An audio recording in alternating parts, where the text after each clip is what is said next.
Hola, bienvenidos todos a los que se conectan hoy acá a este segmento que se llama Enfermería a tu alcance. Vamos a tratar hoy un tema bastante interesante sobre generalidades de electrocardiograma y es un tema, bueno, que por parte de la enfermería se utiliza bastante y la idea es esa, que crezcamos en conocimiento, que lo podamos aplicar no solamente la teoría, sino que ya ir directamente a la práctica. Entonces, bueno. Vamos a ver por acá. Bueno, cifras de la OPS, 1,9 millones de muertes anuales son por enfermedades cardiovasculares. Entonces, evidentemente, a lo largo de nuestra trayectoria como profesionales de la salud, vamos a recibir pacientes con patologías cardiovasculares.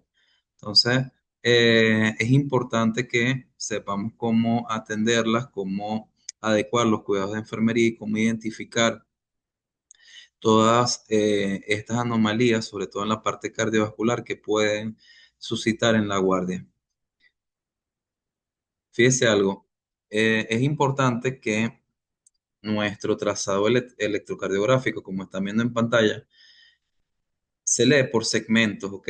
No es algo que se lea como un libro que de repente lo vamos leyendo de manera seguida, sino que se lee de forma ordenada o calmada, ¿ok? Por segmento. Cada segmento nos va a dar una fotografía o nos va a dar una impresión de una cara del corazón.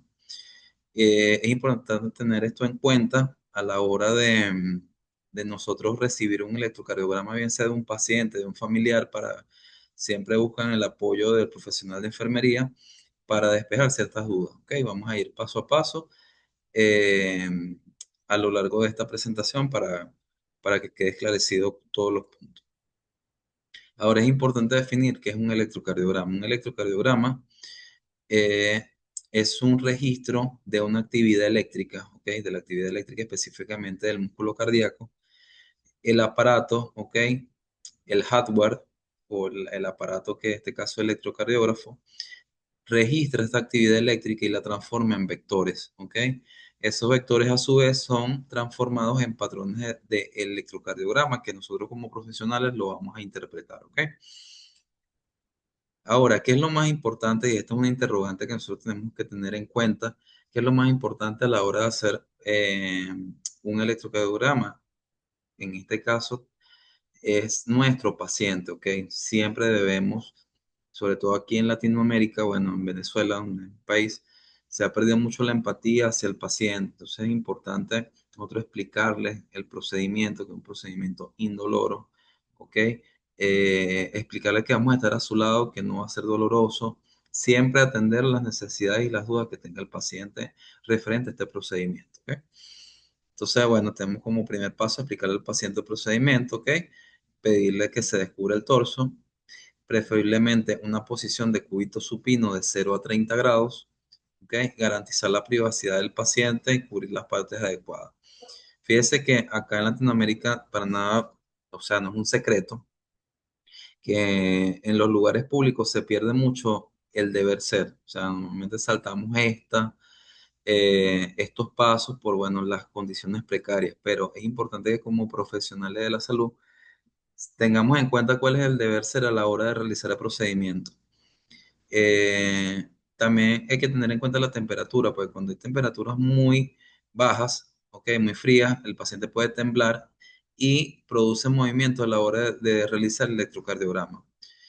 Este, de preferencia, o sea, la bibliografía recomienda un gel electroconductor a la hora de colocar los electrodos o suero fisiológico. Hay instituciones donde se colocan, te lo puedes dejar por acá en los comentarios, donde se coloca alcohol o no se coloca nada. Y esto, bueno, a corto plazo produce daño y deterioro del equipo y produce también falsas lecturas, pues. O sea, es importante tener en cuenta que la bibliografía se refiere a lo ideal sería el gel electroconductor o en su defecto solución fisiológica para caso de emergencia. ¿Ok? Y lógicamente, bueno, tener los electrodos en buen estado y colocarlos en las posiciones adecuadas. Ahora, aquí tenemos las referencias anatómicas para los electrodos precordiales, ¿ok? B1 va en el cuarto espacio intercostal, ¿ok? Derecho e izquierdo a nivel del borde exterior external derecho. B2 igual en el cuarto espacio intercostal izquierdo, borde external izquierdo. Fíjense que estos dos van en paralelo, ¿ok? Lo importante, yo siempre recomiendo localizar el segundo espacio intercostal, o sea, disculpe, localizar lo que son las clavículas y ir palpando para contar los espacios intercostales, sobre todo en los pacientes que tienen obesidad, que es un poquito más complicado de tú palpar los espacios intercostales y hacerlo con paciencia, pues no es que vamos a realizar el procedimiento rápido o por el apuro, la idea es que practiquemos, ¿ok? Y darnos el tiempo adecuado para cada paciente para estar seguro de que estamos a nivel del cuarto espacio intercostal. ¿Ok? Entonces B1 y B2 va en el cuarto espacio intercostal, línea o borde external derecho e izquierdo van en paralelo. Eh, de ahí mi recomendación es que nos vayamos a B4, ¿ok? B4 palpamos quinto espacio intercostal a nivel de la línea media clavicular izquierda, ¿ok? Y colocamos allí el B4. Entonces, ya colocado B4, tenemos que entre B2 y B4 vamos a colocar o a localizar nuestra derivación B3. Igual vamos a hacer con la derivación B6 que vaya a nivel de la línea axilar media izquierda, ¿ok? Entonces localizamos B1, B2, B4 y B6 y entre medio de esas derivaciones, lo que es B3 y B5 van a ir en medio, ¿ok? Entonces, todo esto es con práctica. La idea es hacerlo en la práctica y ir agarrando ya esa destreza. Fíjese acá, esta es una mnemotecnia muy famosa que es la mnemotecnia del semáforo. ¿Qué pasa? Esta es una mnemotecnia que era aplicable para los equipos que venían de Estados Unidos o Alemania, ¿ok? Y venían con estos colores predeterminados, que era el rojo, amarillo, negro y verde, ¿ok?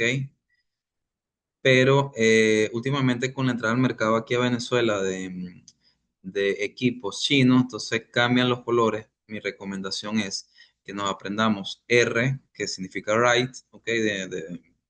En inglés, R acompañado de A, ¿ok? Nos vamos directamente al brazo derecho, ¿ok? Y L acompañado de A, nos vamos al brazo izquierdo.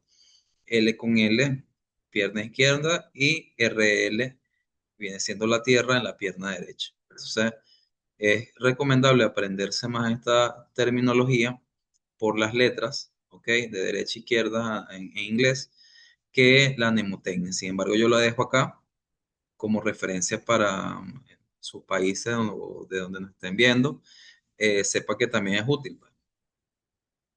Fíjese algo, vamos a ya dirigirnos. Esto es un papel milimetrado eh, ampliado, lógicamente, porque es mucho más pequeño en la práctica. Fíjese acá, hacia arriba vamos a medir el voltaje, ¿ok? Y hacia el lado vamos a medir tiempo. O sea, fíjense acá, cada cuadradito pequeño en tiempo eh, simboliza 0,04 segundos, que si sumamos estos tres cuadritos, estos cuadritos que son 5 en total, 0,04 por 5 da 0,02, ¿ok? Cada cuadrado grande que estoy acá señalando, como está aquí en verde. Eso será a nivel de tiempo y hacia arriba, ¿ok? Que son los mismos 5 cuadraditos, o sea, son 5 cuadrados laterales, 5 cuadrados verticales, simboliza 0,5 milivoltios. Sea, eso quiere decir que 5 cuadrados grandes es un segundo, porque 0,2 por 5 son un segundo. Entonces es importante a la hora de los criterios diagnósticos nosotros tener en cuenta las medidas del papel milimetrado, porque, por ejemplo, cuando hay bloqueos auriculares de primer grado, se tiene como referencia mucho el tiempo entre el intervalo PR es un ejemplo, ya es fisiopatología, pero para que ustedes contextualicen lo que es la distancia, ¿ok? O lo importante de nosotros tener en cuenta cuánto vale en cada cuadradito, ¿ok? Eh, esta velocidad también es pregunta de examen, nuevamente se coloca cuál es la velocidad predeterminada a la que el aparato va a imprimir y sería 25 milisegundos. La pregunta acá es, ¿esto se puede modificar? Sí, en casos excepcionales se puede modificar a 10 milisegundos cuando hay taquicardia muy pronunciada y tú quieres ver la morfología del electrocardiograma, bueno, lo puedes configurar a 10 milisegundos y el aparato va a imprimir un poco más lento. Ahora también se puede configurar a 50 milisegundos cuando hay taquicardia. Perdón, cuando hay bradicardia muy pronunciada y tú de repente quieres verlo un poco más rápido. Entonces, si es modificable, lo estándar es que sea a 25 milisegundos. Ok, vamos acá con lo que son las ondas. Fíjese que las ondas son deflexiones. Al ser deflexiones pueden ser positivas y pueden ser negativas. Ok, la vamos a conseguir así. Tenemos la onda P, ok, que la onda P es la primera deflexión, esta que está acá en azul. Simboliza la despolarización, ok, de las aurículas. Vamos a ir directamente a la despolarización de las aurículas.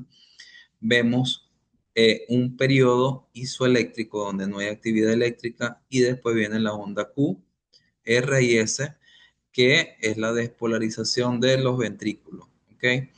Si hacemos la comparación entre la onda P y las ondas QRS, vemos lógicamente que, bueno, es un intervalo tanto de tiempo como de voltaje mucho más grande. Y ustedes preguntarán por qué. Y es lógicamente porque las aurículas anatómicamente son más pequeñas, ¿ok? Que los ventrículos.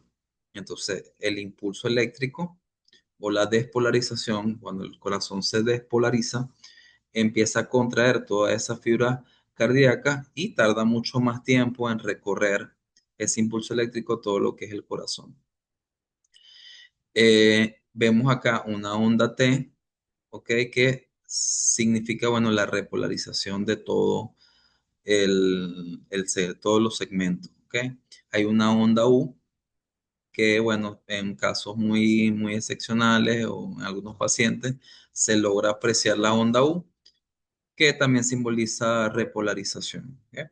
Tenemos también los segmentos. Fíjense que la clave para aprenderse los segmentos son líneas isoeléctricas, ¿ok? Siempre que veamos líneas isoeléctricas entre ondas, estamos hablando de segmentos. Por lo menos tenemos el segmento PR y el segmento ST, ¿ok? El segmento ST es muy, muy famoso porque puede haber una elevación del segmento ST o un infradesnivel del ST cuando hay taponamiento de las coronarias, ¿ok? Que se asocian a infarto agudo. Entonces vemos que en algunos casos puede elevarse el segmento ST. Sin embargo, hay que dejar claro que no es una constante, o sea, puede haber infarto agudo al miocardio sin elevación del ST. Y hay infarto, lógicamente, con elevación del ST. Entonces, es un dato allí curioso que tenemos que tener en cuenta. Los intervalos, bueno, ustedes van a recordar lo que son ondas más segmentos. Ejemplo, intervalo PR, intervalo ST y el intervalo QT. Ok, aquí vemos un poco de cómo se clasifican las derivaciones. Tenemos derivaciones frontales, ok, que son las de los miembros, que son las estándares. Aquí viene la mnemotecnia de Doña Flor y sus tres maridos. Fíjense que es de uno, de dos y de tres. Son las bipolares. Y las aumentadas, porque el equipo hace un procesamiento para aumentar estas derivaciones, que es ABR, ABL y ABF. ¿Ok? Y tenemos nuestras derivaciones precordiales. Fíjense acá en el esquema de cómo eh, el equipo electrocardiográfico reconoce y recorre, ¿ok? Toda esa actividad eléctrica en todos los planos. ¿Ok? Entonces, bueno, vamos avanzando. Acá está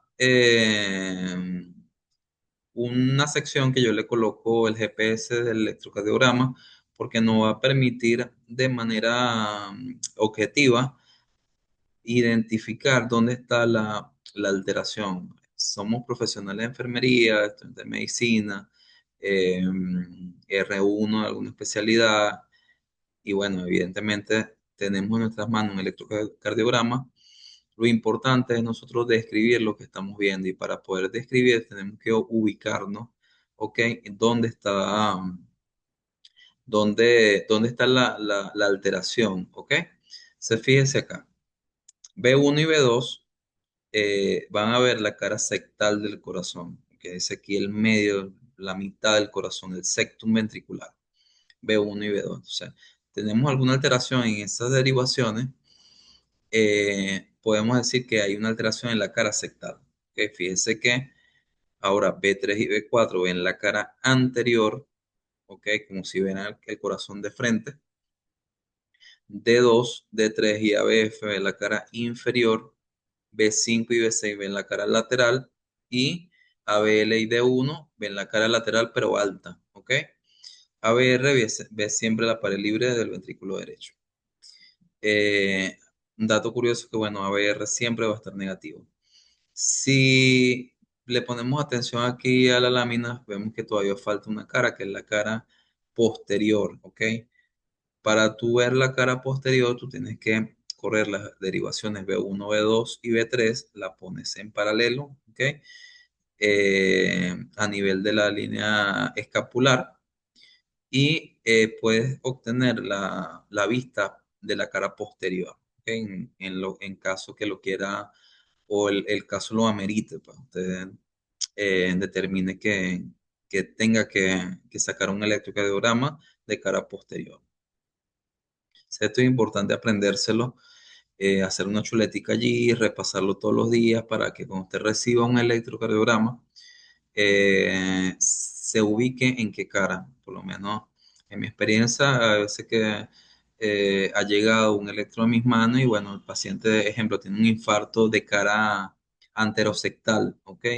Y yo lo describo como anterosectal porque veo de repente elevaciones en el ST en B3, B4, B1 y B2. O sea, yo lo describo como anterosectal, la alteración o la anomalía. Ahora, mira, aquí hay una serie de preguntas que es importante que nos hagamos cuando tenemos un electro en nuestras manos. Nuestra primera pregunta es, ¿hay onda P? Ahora, si la respuesta es sí, yo tengo que, eh, yo presumo, o sea, de una vez saco la conclusión de que mi nodo sinusal, ok, vamos a devolverlo un poco acá para explicar mejor esa parte, a nivel anatómico. A ver, ok. Fíjese acá.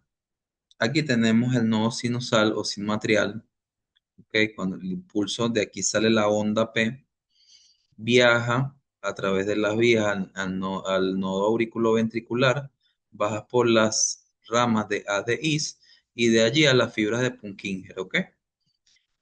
Entonces, cuando yo digo acá, si hay onda P y su respuesta es sí, es porque este señor, el nodo sinusal que está acá, está funcionando bien, ¿ok? Porque es el que produce la deflexión de la onda P. O sea, bueno, yo tengo onda P, yo presumo o me voy hacia la conjetura de que mi nodo sinusal está funcionando bien. O sea, yo estoy ante un ritmo sinusal. Sin embargo, tengo que cumplir con los siguientes parámetros. Mi onda P, por las siguientes interrogantes, mi onda P va antes de un complejo QRS. Entonces hago mi check-in list. Si va antes de mi complejo QRS, entonces voy bien. Mi intervalo PR fijo es de 0.12 a 0.20. Bueno, también es una buena señal. Ahora, este intervalo PR puede ser modificado en atletas de alto impacto, ¿ok? Pero siempre es una constante de 0.12 a 0.20. Ahora, la onda P normal eh, es positiva en D2, D3, ABF y negativa en ABR. Es algo que también nos tenemos que preguntar. y la distancia entre R es igual. Entonces, esto se hace con un papel. Usted marca RR en su dedo largo y la distancia debe ser igual. Y si mi frecuencia cardíaca es de 60 a 100, que ahorita vamos a hacer un ejercicio práctico para calcular la frecuencia cardíaca. Ok, esto es si yo tengo en mis manos el electrocardiograma y tengo onda P. Ahora, ¿qué pasa cuando no hay onda P? Yo tengo que determinar si mi ritmo es regular o es irregular. ¿Ok? Ahora, si mi ritmo es regular, o sea que mis Rs tienen la misma distancia, ¿ok?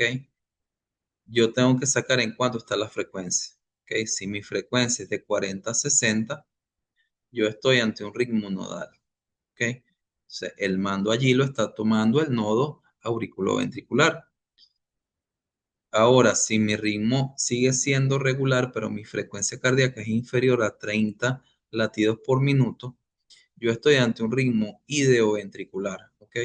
Y entonces, bueno, así yo lo puedo ir describiendo. Ya aquí el nodo auriculoventricular falló, el nodo sinusal falló lógicamente, y aquí ya está tomando el mando las fibras de Purkinje y el ADIs, ¿ok?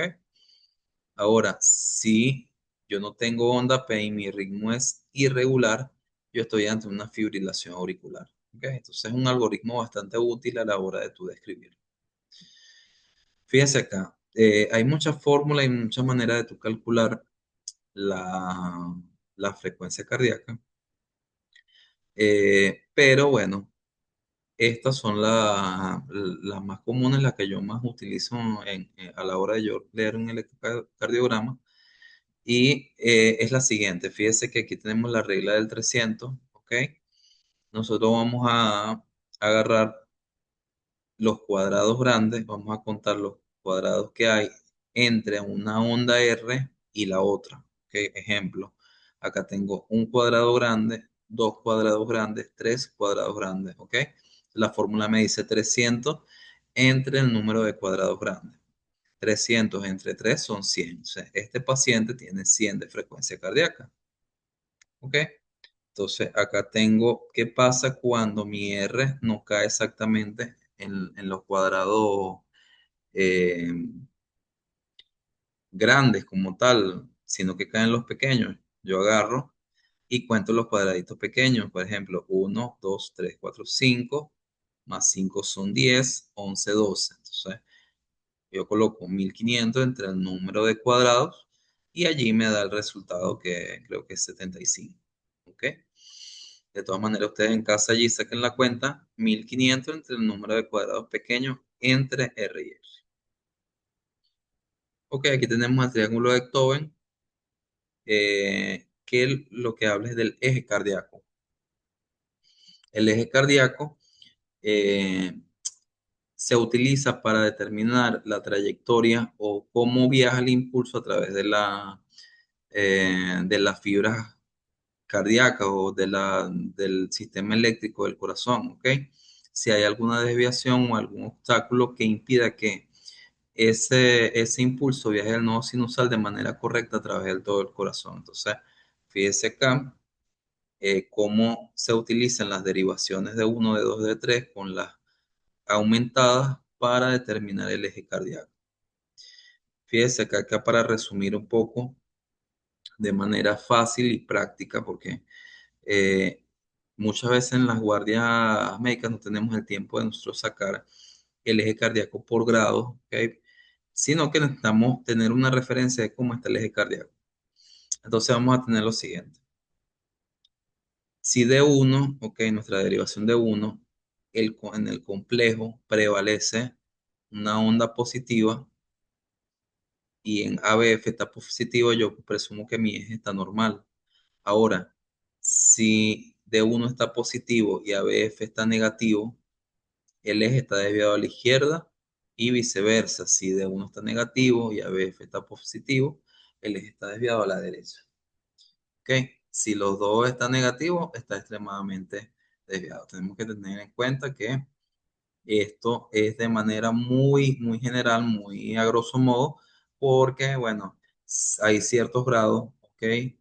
Se determina contando los cuadraditos, es, eh, restas los cuadraditos positivos de los negativos y allí te va a dar más específicamente los grados para sacar el eje cardíaco. Esto para caso de emergencia, tú tener una referencia de cómo está el eje cardíaco, si está normal o está desviado hacia algún eje, o está desviado hacia la izquierda o hacia la derecha. En resumen, bueno, tenemos que tener en cuenta la calibración correcta del electrocardiograma eh, para saber que está bien tomado, ¿ok? ABR debe estar negativo. eh, Tenemos que preguntarnos si el ritmo es sinusal, cuál es la frecuencia cardíaca y cuál es el eje cardíaco normal, ¿ok? Entonces, bueno, para resumir, para mí fue un placer darles esta pequeña clase. Eh, Déjenme allí los comentarios, las preguntas, las dudas y de qué les gustaría que hablemos en la próxima clase.